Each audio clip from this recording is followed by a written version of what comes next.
हाँ, तो उसको हम सुख मानते हैं। जो वर्तमान स्थिति से अगर कोई प्रतिकूल परिस्थिति मिली तो हम उसको दुख मानते हैं। तो ये सारा का सारा रिलेटिव है, बट शुद्ध कोई नहीं है। तो इसलिए निगोदिया जीव भी किस तरह से पुण्य मानते हैं कि वो निगोदिया जीव जिस स्थिति में होते हैं उससे थोड़े से विशुद्ध परिणाम उनके होते हैं, तो उनके शुभ परिणाम बनते हैं।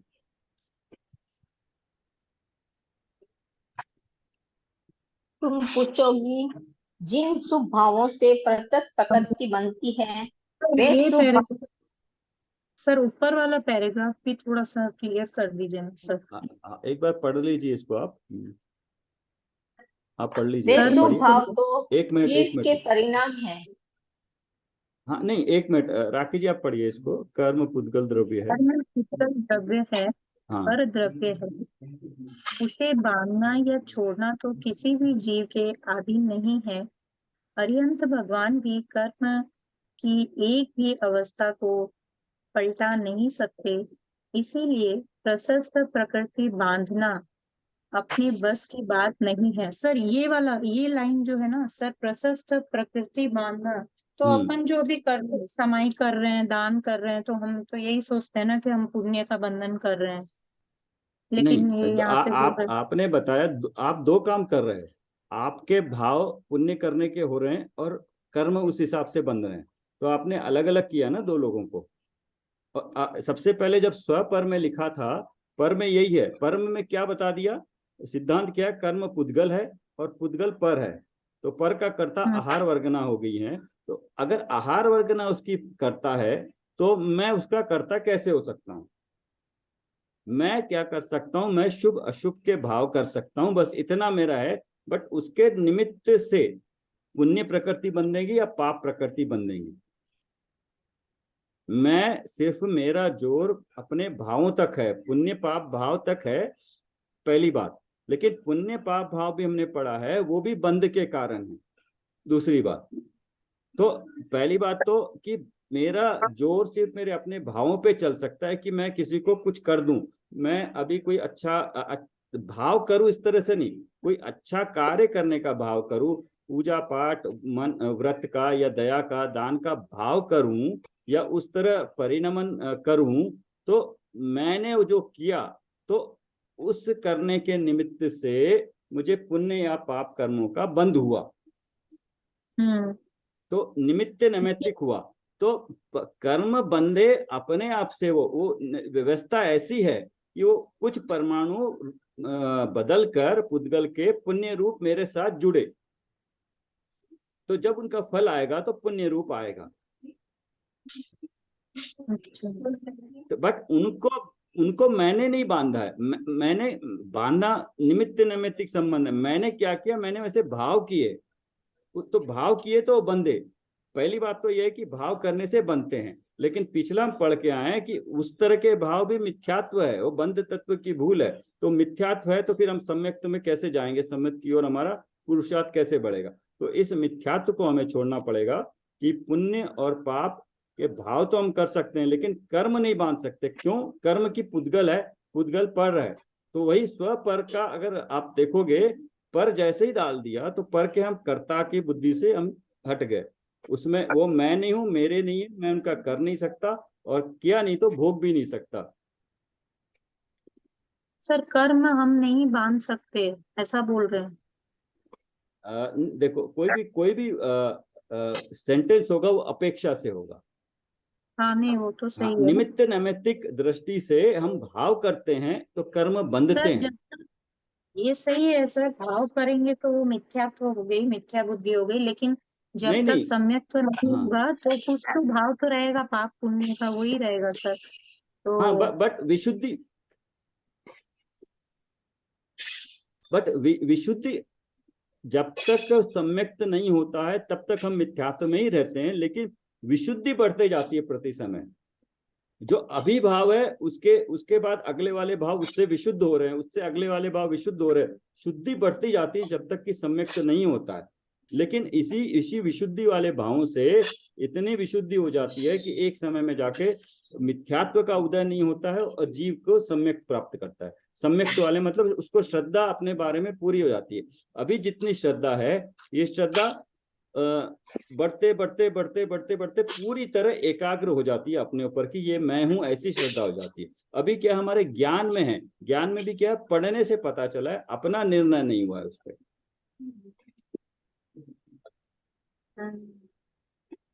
सर कोई और एग्जाम्पल से समझाएंगे कि ये वाला प्रशस्त प्रकृति बांधना अपने बस की बात प्रशस्त नहीं? प्रशस्त क्या, हर कोई भी बात कर्म प्रकृति बांधना हमारे बस की बात नहीं है। कोई भी भाव कर, हम सर, भाव कर तो सकते आपने हैं प्रकृति जैसा लिखा हुआ वैसे वैसे हो रहा है, हाँ? क्रमबद्ध में जैसा लिखा हुआ है वैसा वैसा अपने आप हो रहा है। बिल्कुल सही है, क्रमबद्ध के अनुसार हो रहा है, लेकिन पुरुषार्थ क्या चीज है वो जानना चाहिए। पुरुषार्थ मैं पर में नहीं कर सकता, मतलब कर्म को मैं अभी कल जो सो किसी पर्टिकुलर कर्म का उदय मेरे को उस वक्त आए तो ये मैं नहीं कर सकता। मैं भाव कर सकता हूँ, भाव के निमित्त से कर्म उस तरह के बनेंगे, ये कर्म सिद्धांत है। लेकिन मेरा पुरुषार्थ क्या है, पुरुषार्थ मेरा मेरे में होगा। इनफैक्ट ये लिखवाना है मेरे को, जो स्व लिखते हैं उसके नीचे पुरुषार्थ की डेफिनेशन लिखनी है कि पुरुषार्थ क्या, मेरा मेरे में जो कार्य है वो पुरुषार्थ है। पर मैं मेरा जो पुरुषार्थ है, कर्म को कुछ करने का पुरुषार्थ, वो मेरे बस की बात नहीं है, वो मिथ्यात्व है, कर सकता हूं ऐसा पुरुषार्थ, वो मिथ्यात्व होगा। अपनी अपनी भूमिका अनुसार ये शुभ भाव करने ही चाहिए, लेकिन शुभ भाव के कारण कर्म बंद होगा, पुण्य बंद होगा। हम करेंगे नहीं, वो होगा, अपने आप कर्मों का बंद होगा।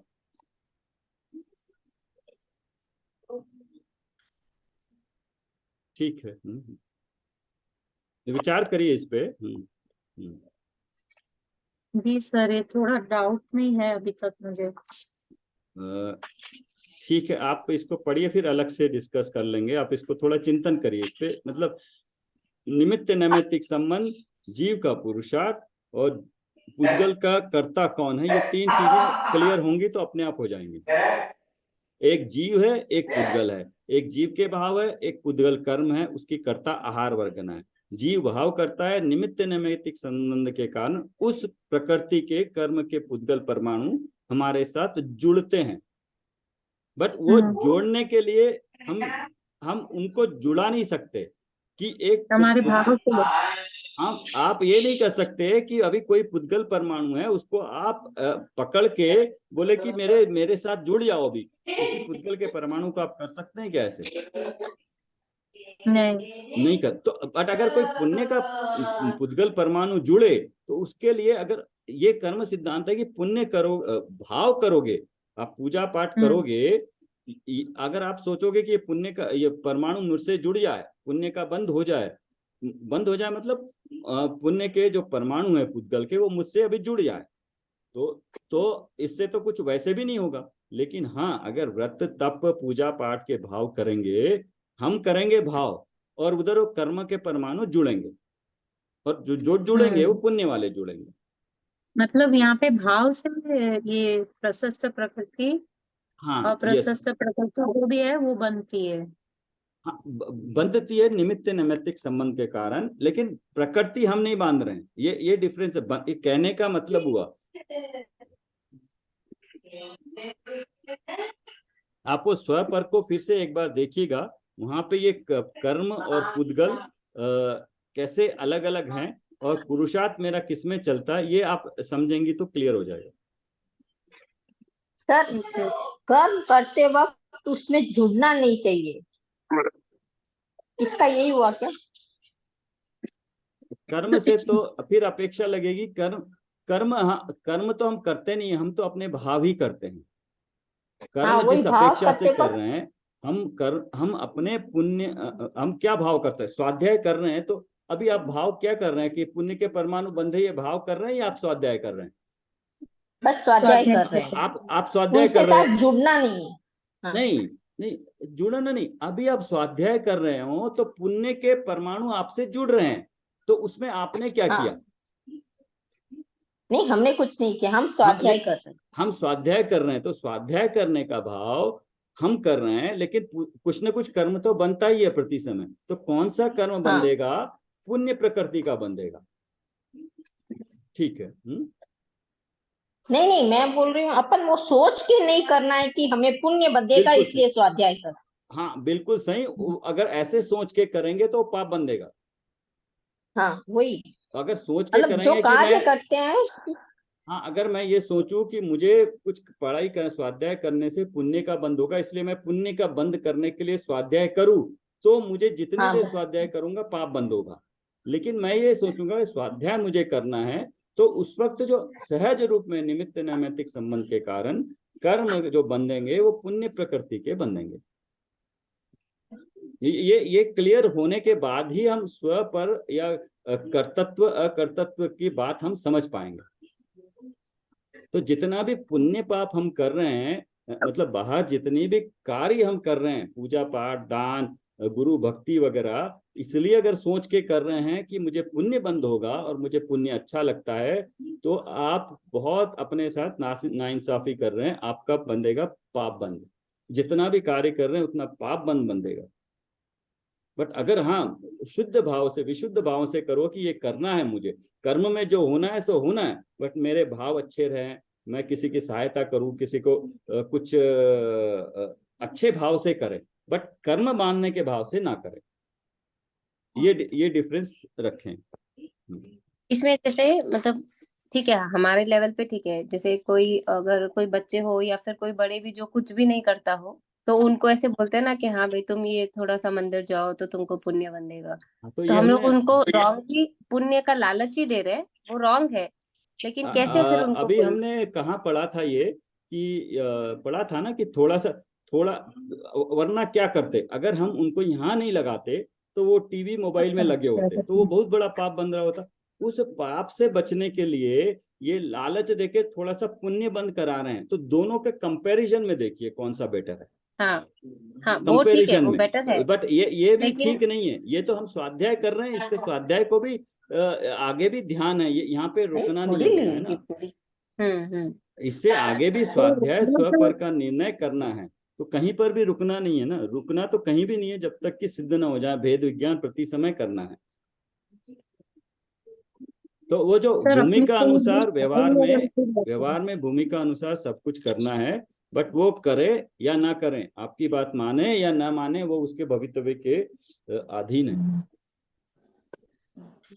सर मैं कुछ बोलना चाहती हूँ ये वाला पे जो राखी जी पूछ रहे हैं, कर्म उद्गल द्रव्य है पर द्रव्य है। तो राखी जी अपने को पता है ना, एक द्रव्य दूसरे द्रव्य का कुछ नहीं कर सकता है, ये आप मानते हैं बात। जी और कर्म क्या है, पुद्गल है, हम कौन है, जीव है। तो मतलब इसमें लिखा है ना कि किसी भी कर्म को बांधना और छोड़ना हमारे बस में नहीं, क्योंकि हम तो ये जानते हैं कि एक द्रव्य दूसरे द्रव्य का कुछ नहीं कर सकता है। अनंत हम्म वज्र में अनंत भगवान तक का दिया है कि वो भी कर्म की एक अवस्था को नहीं बांध सकते। तो हम स्वाध्याय कर रहे हैं पर कर्म जो आ रहे हैं तो वो तो कर्म तो पुद्गल है, हम उसमें कुछ भी फेरफार नहीं कर सकते। पर हमारे यहाँ पे प्रशस्त और अप्रशस्त यही है, मतलब उसको आप अच्छा और बुरा से, मतलब उत्कृष्ट क्वालिटी और निकृष्ट क्वालिटी ले सकते हो उसको। मतलब अप्रशस्त तो मतलब अशुभ करेंगे तो वो बंधेगी, मतलब पाप प्रकृति। अप्रशस्त यानी पाप का हो गया, और प्रशस्त हाँ यानी पुण्य मैंने प्रकृति हो गया। पुण्य का हो गया, मतलब हम उसको उत्कृष्ट और निकृष्ट प्रकृति से मान सकते हैं, ऊंची और नीची। कि पाप मतलब हम उसको निकृष्ट मानते हैं। तो मतलब इस 3 मतलब लाइनों में यही है कि कर्म तो पुद्गल है, हम जीव है, एक द्रव्य दूसरे द्रव्य का कुछ नहीं कर सकता है। तो मतलब हम स्वाध्याय कर रहे हैं, जो कर्म आ रहे हैं बंध रहे हैं वो पुद्गल है, हम उसमें जीव कुछ नहीं कर सकते। पर जो ये मानते हम कि हम स्वाध्याय कर रहे हैं तो हम पुण्य कर रहे हैं, तो इससे मिथ्यात्व का पोषण हो रहा है। हाँ मतलब वही हम हुआ कि आदत जैसे श्रद्धा पूजा कर नहीं रहे हैं, रखते कि स्नान एक कर रहे द्रव्य हैं। दूसरे द्रव्य का कुछ नहीं कर सकता है। यदि हम ये मान रहे कि हम 1 घंटा धर्म की क्लास कर रहे हैं और हम पुण्य बांध रहे हैं, या मन में भी आ रहा है कि हम कर रहे हैं और दूसरे लोग टीवी देख रहे हैं तो हमारा पुण्य बन रहा है और उनका पाप, तो ये तो पूरा मिथ्यात्व का पोषण है, हमको पाप ही लगेगा, इसमें पाप का ही बंध होगा। तो फिर हमें करना तो क्या हम चाहिए, किस तरह के भाव करना नहीं, चाहिए? कि इस तरह के हाँ, भाव कर सकते हैं, इस तरह की इच्छा कर सकते हैं कि मैं अपने स्वरूप का निर्णय करने के लिए स्वाध्याय कर रहा हूँ, कि मैं जानूं, मेरा जो काम है जानना, तो उसी जानने के कारण मैं ये कोशिश कर रहा हूँ कि मैं कैसा हूँ, मैं किस तरह से अपने आप को प्राप्त करूं, अपना सुख कैसे प्राप्त करूं। तो इसमें कोई मिथ्यात्व नहीं बंद होगा। एंड इसके प्रियंका जी ने भी आगे पेज पे है, आगे देखिए 39 पे इन्होंने शुभ अशुभ प्रकृतियां अलग अलग बताई हैं कौन कौन सी हैं। हाँ एंड प्रियंका जी का जो था कि हम जैसे बोलते हैं कि मंदिर जाओ पुण्य बंदेगा, तो प्रेरणा तो देना ही पड़ेगा। साधर्मियों को भी वात्सल्य भाव से भी, मुनिराज भी यदि कोई शिथिलता आती है तो जो आचार्य संघ के मुनिराज है वो संबोधित करते हैं।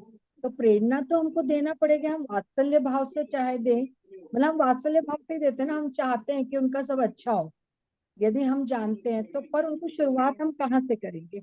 यदि वो टीवी ही देख रहे हैं, कुछ नहीं कर रहे, तो थोड़ा लालच दे के उनको मंदिर जी भेजेंगे। मंदिर जी जाएंगे तो फिर की पूजन करो, उसके बाद में स्वाध्याय करो, फिर धीरे धीरे आगे। तो ये हर साधर्मी का मतलब ये कर्तव्य है एक तरह से कि हमको संबोधित करना ही पड़ेगा। बट इसके बाद ये है देखो, कि उस जीव का जैसे होना है वो उसके अनुसार होगा। हाँ लेकिन इसका करने का फायदा ये होगा कि जब हम रोज कहते हैं कि सारे संसार में शांति हो, शांति तो होती नहीं हमारे कहने से, लेकिन उसका फायदा ये होता है कि मेरा चित्त निर्मल हो जाता है। मेरे चित्त में किसी के भी प्रति कोई बुरी भावना नहीं है। और जब इस तरह का मेरा चित्त हो जाता है तब फिर मेरा जैसे हल जोतने के लिए भूमि नरम हो जाती है तो उसमें बीज डालने के लिए आसान, तो उसमें फिर हम अपने अच्छे भाव और आगे के भावों को करने के लिए इजीली जो है सो मन ग्रहण करने के लिए तैयार हो जाता है। लगा किसी के प्रति बुरी भावना रखेंगे तो फिर हम वो अपने अच्छी भावना ग्रहण करने के लिए जगह नहीं रहेगी फिर। तो उस भाव से हम वो भाव करते हैं कि सब जगह शांति हो जाए या सब लोग सुखी रहे या सबका अच्छा हो जाए। बट होना या नहीं होना वो उनके भवितव्य के अधीन है। वरना हम हाँ अगर सर। चाहें कि सभी का हो जाए तो आज सभी का सुखी हो गए होते, बट वैसा होता नहीं। सर एक बात और है, जैसे पुण्य प्रकृति बांधनी अभी, जैसे अभी हमारे हाथ में तो होनी चाहिए ना। जैसे अभी जो हमारे कर्म है, जो पहले के कर्म है, वो हम उसको नहीं टाल सकते हैं, लेकिन आगे क्या होगा उसके लिए हम सही मार्ग पर चले, ये तो अपने हाथ में है ही है थोड़ा तो। ये स्थूल स्थूल बुद्धि होगी, बिल्कुल सही है कि पुण्य बंदे, बट अभी वो तो स्थूल बुद्धि जो कोई भी नहीं जानते उसको लाने के लिए, इस पुण्य मार्ग में लगाने के लिए कहना है, स्थूल बुद्धि है। लेकिन अब जब आपने पढ़ लिया है, आपको इतनी क्लैरिटी हो गई है कि वो तो पुण्य का कर्म का उदय आ रहा है, उसको तो हम कुछ नहीं कर सकते हैं। इनफैक्ट अच्छे आ रहे हैं जिस कारण से हमारा ज्ञान का क्षोभसम इतना अच्छा है कि हम स्वाध्याय कर पा रहे हैं, तो ये तो अच्छी बात है। लेकिन अब ये मान के ना करें कि हमें पुण्य बंद करना है, नहीं, अच्छा पुण्य पुण्य बंद का या नहीं बुरा बात पुण्य। है, लेकिन अपने आप को मतलब वही सही काम पे तो लगा के रखना, वो तो अपन कर ही सकते हैं सर। सही काम पे लगाना है, ये आप लगा भी रहे हो, लेकिन अंदर में आपकी मंशा क्या है, आपकी श्रद्धा क्या है, आप किस लिए कर रहे हैं। अंदर में ये आता है कि कहीं ना कहीं आप बिना भाव। बोले भी अपने अंदर के परिणाम कैसे हैं, कि क्या भाव क्यों कैसे कर हैं? रहे हैं। ये भाव जो अंदर के भाव है अपने, जो अपने से भी शायद ना पकड़े आए, लेकिन वो अंदर के भाव कैसे हैं, वो डिपेंड करेंगे कि किस तरह का कर्म बंधेगा, पुण्य या पाप। Okay sir, thank you.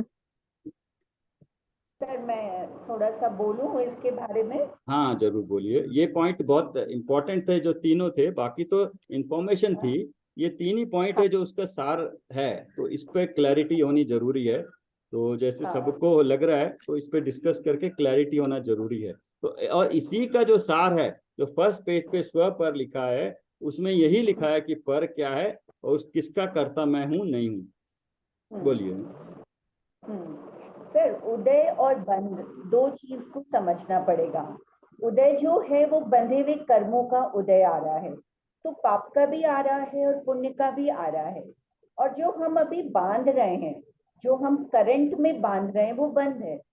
तो पाप के उदय में हम समता भाव रखेंगे तो पुण्य का बंध होने की संभावना है। लेकिन पाप के कर्म के उदय में स्थिर रहना बहुत मुश्किल होता है, तो बिल्कुल हम सही। चाह पुण्य फिर पाप बांध लेते हैं।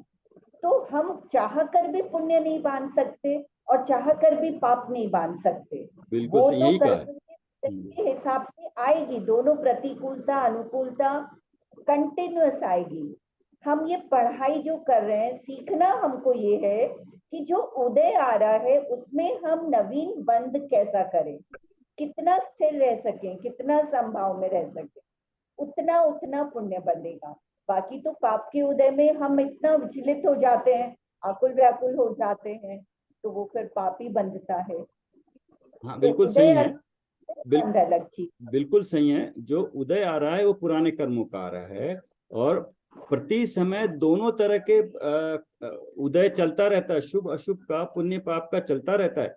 कुछ चीजें अच्छी हो रही हैं, कुछ चीजें प्रतिकूल हो रही हैं, कुछ चीजें अनुकूल हो रही हैं, तो दोनों का उदय आ रहा है। इसी तरह से जब बन रहा है तब भी पूरे के पूरे बनते हैं, शुभ भी प्रकृतियां बनती है, अशुभ भी बनती है। ओनली उनकी क्वांटिटी किसकी ज्यादा है उस अपेक्षा से पुण्य पाप कह सकते हैं। बनती तो सारी की सारी प्रकृतियां हैं। एक समय में जितना एक भाव हम करते हैं, और प्रकृतियां बनती है 120 122 इस तरह से बन सकती हैं, और सत्ता में सर 148 रहती है। सर इसका मतलब जैसे अपन मतलब जो जो लिखा हुआ है वैसे वैसे ही भाव अपन अपने बंधेंगे, मतलब भाव भी वैसे ही करेंगे उस अनुसार, और वैसे वैसे ही कर्म का बंधन होगा। क्योंकि जो तीर्थंकर बनेंगे, बनने वाले हैं, उनका पहले से ही आ गया है कि वो बनने वाले हैं। वो भले ही अभी नरक में है लेकिन उनका फिक्स हो गया है, मतलब वो भाव वैसे वैसे उनका सब करेंगे। कुछ फिक्स है मतलब। जैसी जैसी गति वैसी मति। जिसकी जो गति होनी है उसकी वैसी मति हो जाती है।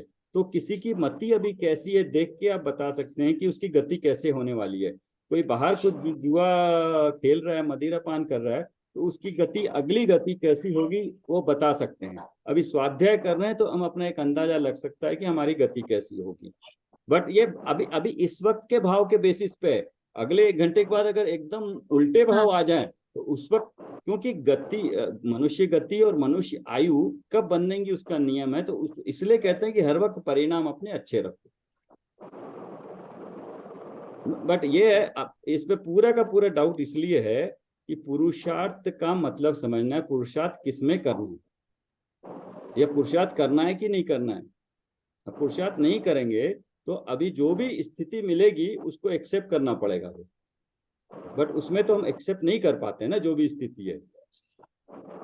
तो पुरुषार्थ किसमें करना है ये क्लियर होना चाहिए। उसके लिए स्व और पर क्लियर होना चाहिए कि पर में हम पुरुषार्थ नहीं कर सकते हैं, अपना पुरुषार्थ स्व में कर सकते हैं। स्व में शुभ अशुभ भाव बांध सकते हैं, लेकिन वो तो बंध के कारण है, उसको भी नहीं करके हमें शुद्ध भाव में जाना है। तो प्रयास उसका होना चाहिए। शुद्ध शुभ भाव तो हमारे बढ़ेंगे, अपने आप बढ़ेंगे, शुभ परिणाम बढ़ेंगे, शुभ कर्म भी बंधेंगे, पुण्य प्रकृतियां बंधेंगी, इसमें कोई शंका नहीं है। जिस तरह का स्वाध्याय और सामान्य जीवन हर जैन श्रावक जीता है, उन्हीं का पुण्य बन बनता है। इसलिए 2/3 क्वांटिटी जितने भी मनुष्य हैं वो देव में जाते हैं। तो हम जैसे अगर नहीं जाएंगे तो कौन मांस काटने वाला जाएगा या खाने वाला जाएगा। तो जितने टोटल जितने मनुष्य हैं 2/3 देव में जाते हैं, 1/3 नरक में जाते हैं।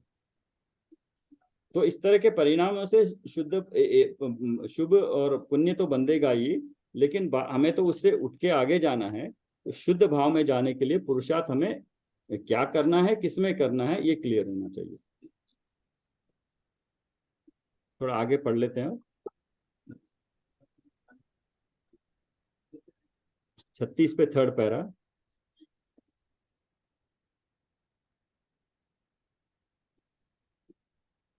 हाँ, कोई पढ़ रहा है? कहाँ से पढ़ना है एक मिनट बताओ।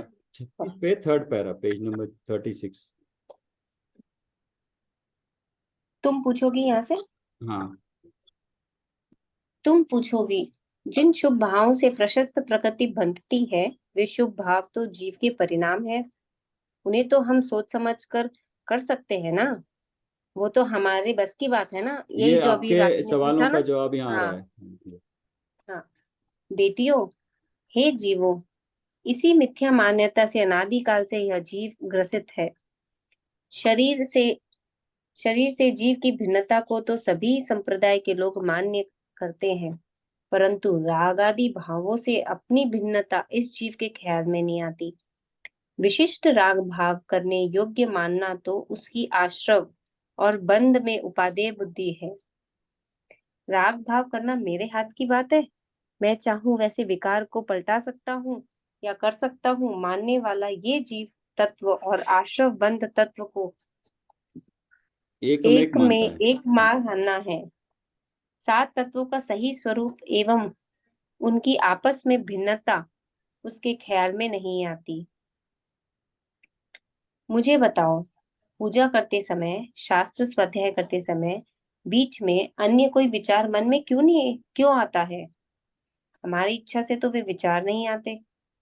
जिस प्रकार वे अशुभ भाव हमारे किए बिना सहज उस पर्याय की योग्यता से हो जाता है, उसी प्रकार शुभ भाव भी सहज ही होता है।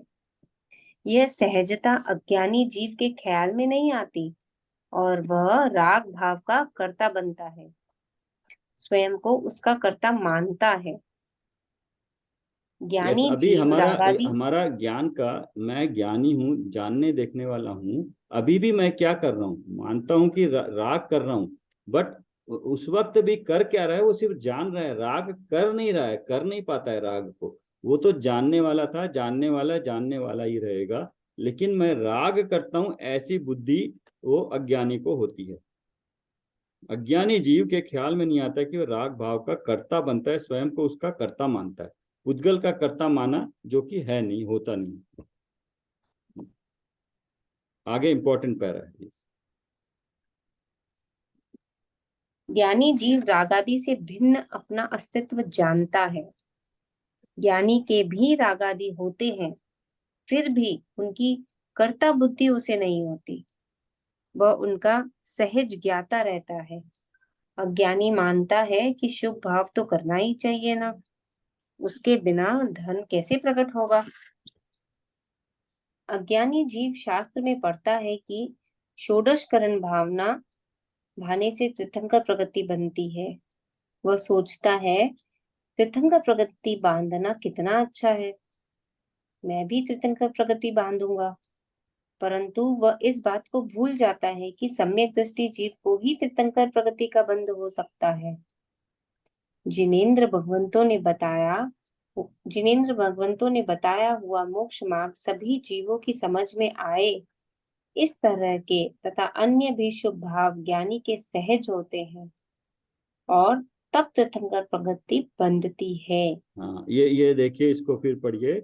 जिनेंद्र भगवंतों ने बताया हुआ जिनेंद्र मोक्ष मार्ग। हाँ, जिनेंद्र भगवंतों ने बताया हुआ मोक्ष मार्ग सभी जीवों की समझ में आए, इस तरह के तथा अन्य भी शुभ भाव ज्ञानी के सहज होते हैं और तब तीर्थंकर प्रगति बंधती है। तो यहाँ देख लीजिए, तीर्थंकर वो कैसा भाव कर रहे हैं, ये कि मैं तीर्थंकर प्रकृति बांधू, क्या वो ऐसा भाव कर रहे हैं? तो तीर्थंकर प्रकृति बंधेगी नहीं। पहली बात तो उसके लिए सम्यक दर्शन प्राप्त करेगा, तभी तीर्थंकर प्रकृति बंधेगी।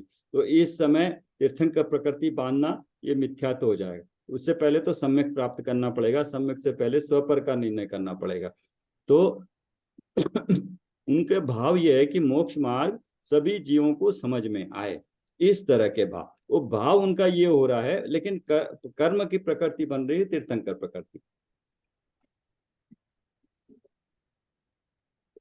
होप यहाँ से थोड़ा क्लियर हुआ है। परंतु पाटनेश्वर के भाव हो रहे हैं कि हमें मोक्ष मार्ग की तरफ लेके जाए, क्या सर?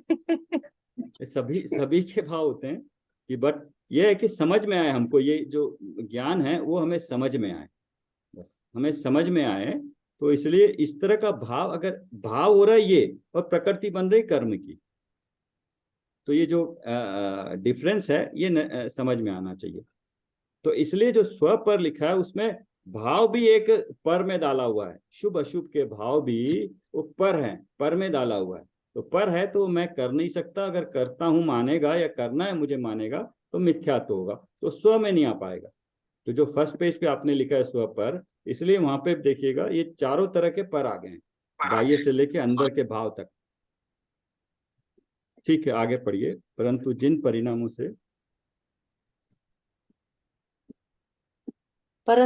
परिणामों से तीर्थंकर प्रकृति का बंध होता है, उन परिणामों को वह करने योग्य नहीं मानता, उपादेय नहीं मानता,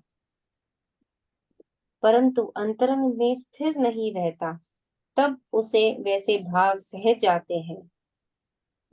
सच देखा जाए तो एक बार वह बंधना प्रारंभ हो जाए तो आठवें गुण स्थान तक प्रति समय बंधती है। कोई उसी भाव में तीर्थंकर होता है, तो कोई देव या नारकी का एक भव करके पश्चात तीर्थंकर होता है। हाँ, सम्यक दृष्टि को जब तीर्थंकर प्रकृति उसके भाव से आते हैं और तीर्थंकर प्रकृति बनना शुरू होती है, तो वो फिर उसको भाव कैसे भी आते रहे, वो भी उसके भाव भी सहज रूप में वैसे ही आएंगे और प्रकृति वो कंटिन्यूस बनती रहती है। एक बार शुरू होने के बाद रुकती नहीं है, फिर वो बनती रहती है, लेकिन बंधती रहती है, लेकिन उदय में आती है 13वें गुण स्थान में। चाहे वो इस भाव से चले जाए या इस भाव के बाद नरक में भी चले जाए तो बनती रहेगी, देव में चले जाए तो भी बनती रहेगी। वहां पे उनके भाव अंदर से ऐसे होंगे, प्रति समय बनती है 8वें गुण स्थान तक।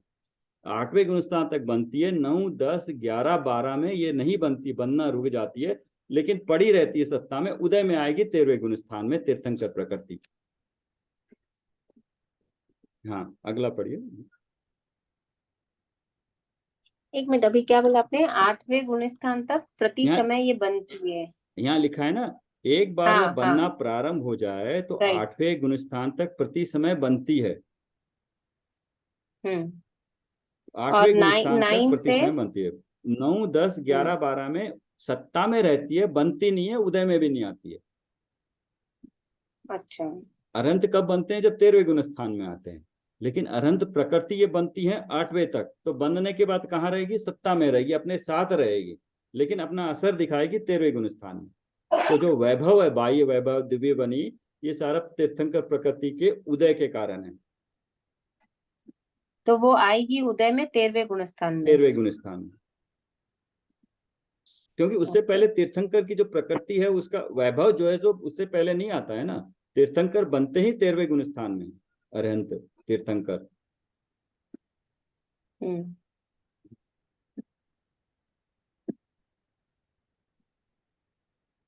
ठीक, अब विषय निकला ही है, तो प्रशस्त और अप्रशस्त प्रकृति कौन सी है देखते हैं।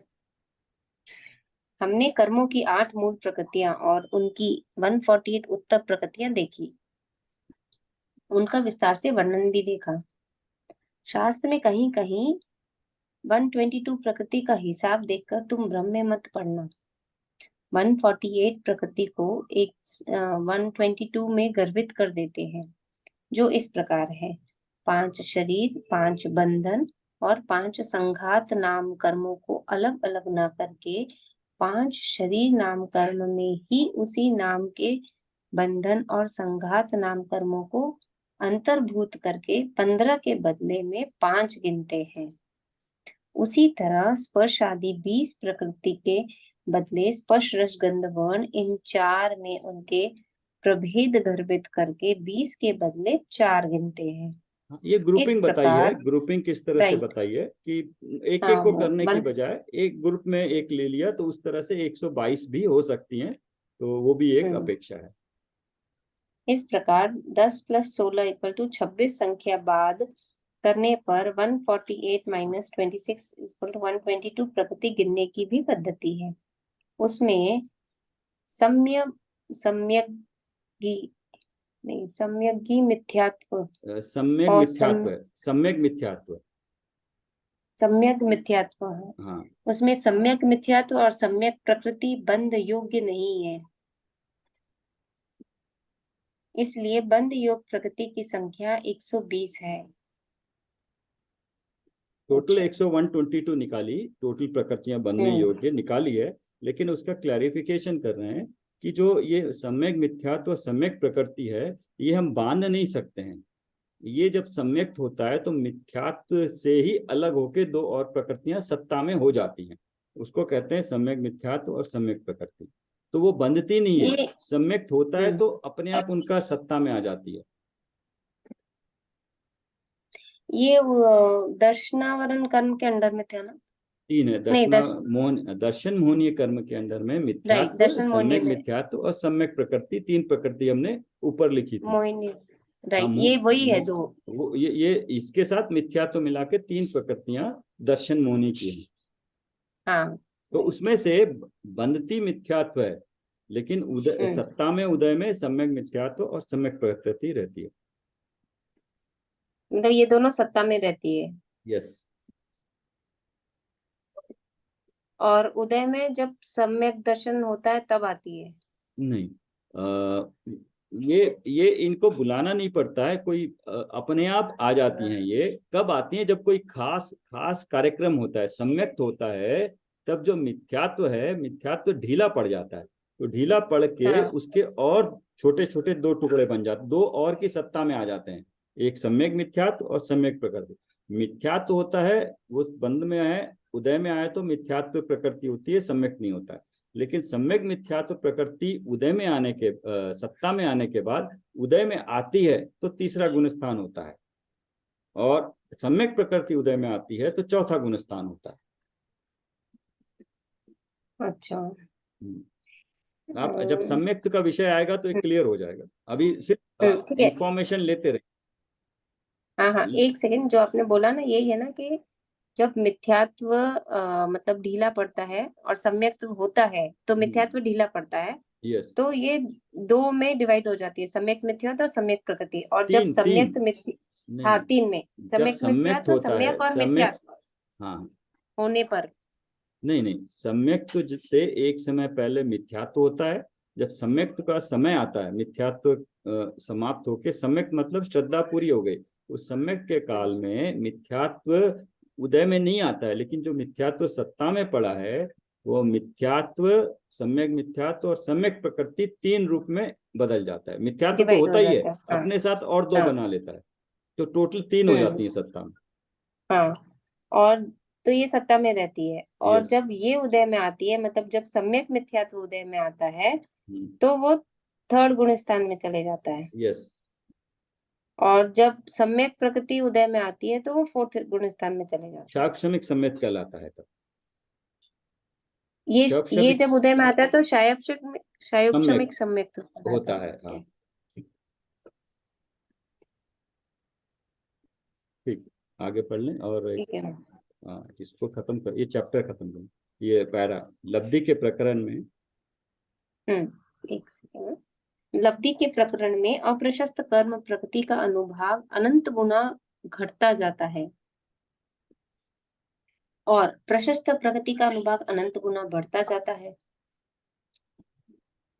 आदि वर्णन आने वाला है, उसका अर्थ ठीक रीति से भाषित हो, इसलिए हम प्रशस्त अप्रशस्त प्रकृति कौन सी है उसे देखेंगे। हाँ, यहाँ बता रहे हैं कि जब शुद्धि बढ़ती, विशुद्धि बढ़ती जाती है तो जो प्रशस्त मतलब पुण्य वाली प्रकृतियां हैं उनकी इंटेंसिटी, उसका अनुभाग, उसका बढ़ता जाता है, अनुभाग अनंत गुना बढ़ता है। मतलब एक समय के भाव और उसकी जो इंटेंसिटी है, अनुभाग है पुण्य प्रकृतियों का, वो अनंत गुना बढ़ता जाता है प्रति समय में। अभी जितना एक अनंत गुना बढ़ा, दूसरे समय में उसका अनंत गुना बढ़ जाता है। क्या? उस तरह के भाव करने से। तो ये लब्धि के प्रकरण में है। प्रायोग्य लब्धि के बाद जब करण लब्धि में जाता है जीव, उस वक्त ऐसा होता है। तो जो पुण्य प्रकृति है वो और पुण्य वाली हो जाती है, और जो है जीव भाव करता है जो है उससे और अधिक पुण्य वाली